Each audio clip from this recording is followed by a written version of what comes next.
my top 10 favourite Goosebumps episodes. With the new Disney Plus show out, I thought since I did a book ranking video, I would do an episode ranking from the original show. Some of these are based on my favourite books as well. Hope you will enjoy. Number 10, A Night in Terror Tower. Like the book, Sue and Eddie go on vacation to London and end up in Terror Tower where they get separated from their tour group. It's a mysterious, fast-paced episode. It's a good episode, but you would have wanted an all-nighter in that tower. Number 9, One Day at Horrorland. Like the book, the Morris family ends up at an amusement park called Horrorland, where the rides are anything but amusing. This is a good episode. With this episode, I like both parts, but I liked part 1 better. So like I said, good episode, but I don't think I would go on any of the rides there. Number 8, Revenge of the Lawn Gnomes. Like the book, Joe and Mindy's dad loves lawn ornaments and one day brings home 2 lawn gnomes. But late at night, Joe hears weird noises in the garden. What could be causing it? This is a good episode that don't get on the gnome's bad side. Number 7, Scarecrow Walks at Midnight. Like the book, Jody and Mark visit their grandparents' farm, but notice quite a few things have changed. This is a good episode. I think one reason I like it is because it takes place on a farm. This episode got a bit of a creepy scene though.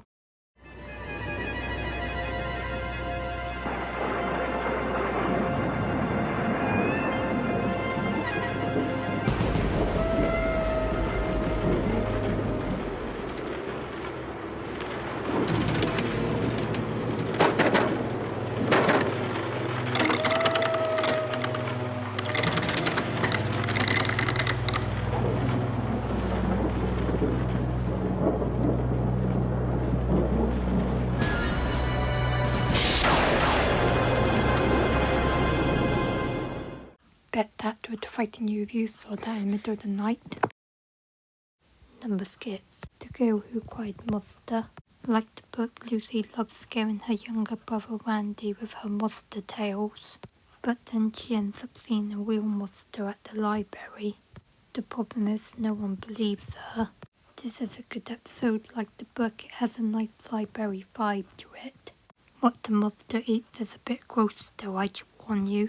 Like what I mentioned in my book video, if Stein's original idea of what the monster ate was kept, I bet this episode wouldn't have been aired. If you're curious about that, go and check my book video which I linked down below, if you don't know that is. Number 5, The Werewolf of Fever Swamp. Like the book, Grady and his family moved to a creepy swamp, where Grady meets a new friend called Will and gets a new dog, but then animals are mysteriously being killed and there's strange howling at night. Grady's new 4-legged friend can't be responsible, can he? This is a good creepy episode, probably one of the darkest out of the show. Number 4, The Wake Mummy. Before I begin, this is the only episode on the list that doesn't have a book adaptation, unless you count one of the honourable mentions coming up. Jep's a wib that gets teased by his sister Kim a lot. She loves to scare him, but when their dad sends them a 4,000-year-old mummy, the real scares begin. This is a good episode. You wouldn't want a sarcophagus with a real mummy in your home though, would you?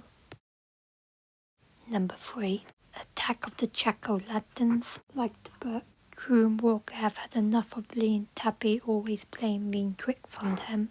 But this year, with help from their friends Shane and Shauna, things will be different, although Lee and Tabby aren't the only ones in for a scare. This is a good episode. One reason I like it is because it's a Halloween episode, and like any episode, has a twist at the end. Number 2, Haunted Mask 2. Like the book, after last year's terrifying Halloween, Steve would get a terrifying mask like Carly's. After sneaking into the novelty shop, he finds a creepy old-looking mask, but he ends up learning the same terrifying lesson Carly Beth learned. This is a good episode, and like Attack of the Jack-o'-lanterns, one reason I like it is because it's Halloweeny. No offense to Haunted Mask lovers, but I like it more than the first one. Everyone got their own opinion. Like I mentioned earlier, before I talk about my number one, here are a few honourable mentions. Stay Out the Basement, Monster Blood, How to Kill a Monster, Trilogy Part 1 Squirrel Fortune, It Came From Beneath the Sick, Go Eat Worms, The Ghost Next Door, and Be Careful What You Wish For. And number one, Say Cheese and Die. Like the book, Greg finds an old weird-looking camera, but he learns there's nothing wrong every time he takes a photo with it. It's almost like the camera predicts the future, but it's always bad. This is a good episode. I don't exactly know why it's number one compared to the other episodes, but it just is. And yet that's the same guy that sang I'm Just Ken 31 years later. I'm just Ken, where I see love, she sees a friend. What will it take for her to see the man behind the tan and fight for? The end, hope you enjoyed.